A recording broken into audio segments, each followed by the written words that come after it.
All right, let's dive in. Today we're unlocking the gates to a place that you've got to understand is not just a castle. It's an entire city, forged over 1,000 years of incredible history. Prague Castle. Come on, let's explore the fortress that literally shaped a nation.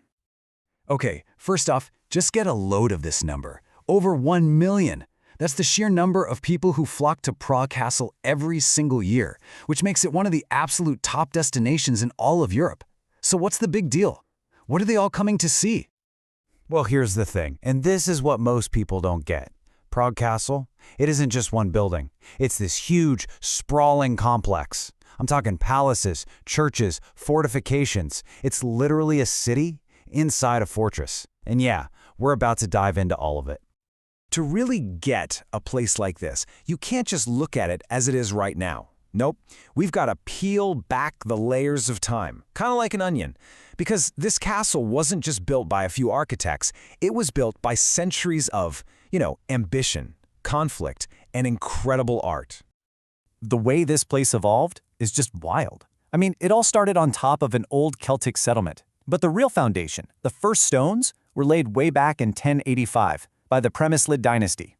Sure, it got beefed up into a serious stronghold in the 12th century, but it was really the Renaissance and Baroque eras, with powerful families like the Habsburgs in charge, that gave it the grand, super ornate look we see today. And what's so cool is you can literally see the architectural DNA from all those different eras. It's like a history lesson in stone. On one side, you've got that heavy fortress-like Romanesque style from the early days, but then boom, you also have the crazy ambition of the Gothic revival. We're talking those iconic flying buttresses and stained glass windows that are just, wow, absolutely breathtaking. But wait, there's more. Step inside and you hit another layer of history. The interiors are pure Baroque drama. Just picture it. These huge sweeping arches and massive, elegant staircases that look like they were ripped right out of a royal opera house. All right, so we've walked through the history. Now, let's step inside the walls for real and take a look at the main attractions today.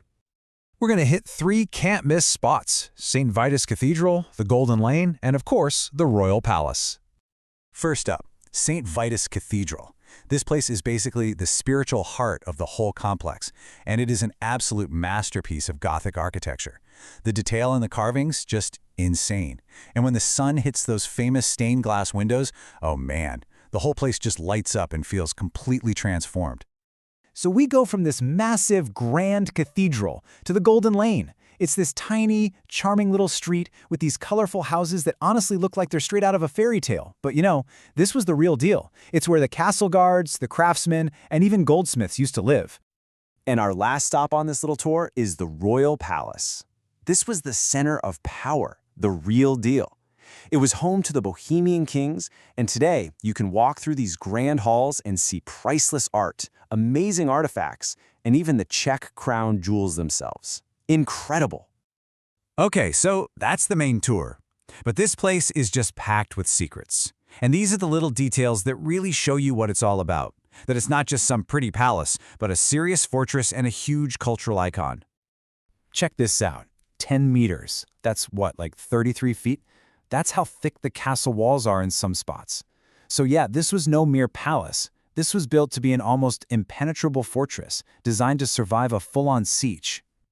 Which makes you wonder, right? How in the world do you defend a huge open room like the Great Hall when you're being attacked? It seems like a massive weak spot.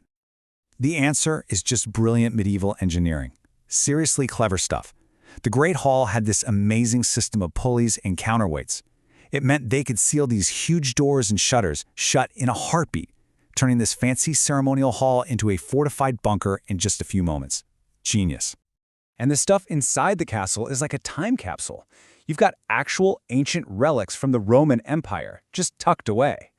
But its story isn't stuck in the past. Not at all. It's still being told right on the big screen. I bet you've actually seen this castle and didn't even realize it. Its amazing courtyards and Gothic look have been the backdrop for huge productions. Think epic fantasy in Game of Thrones, or solving mysteries in the Da Vinci Code. So that brings us to what the castle is all about today. Because it's not just some dusty old relic. It's a living, breathing piece of history that's still changing. These days, the whole complex is owned by the Czech Republic government, so it's not a royal home or a military base anymore. Instead, it's open to the public as this gigantic museum and cultural hub. And its global importance really got sealed in 1992 when it became a UNESCO World Heritage Site. And here's the key thing. That designation isn't just for one building, it's for the entire complex, which just goes to show how culturally valuable the whole place is. And you can imagine, keeping a place like this in shape is a never-ending job.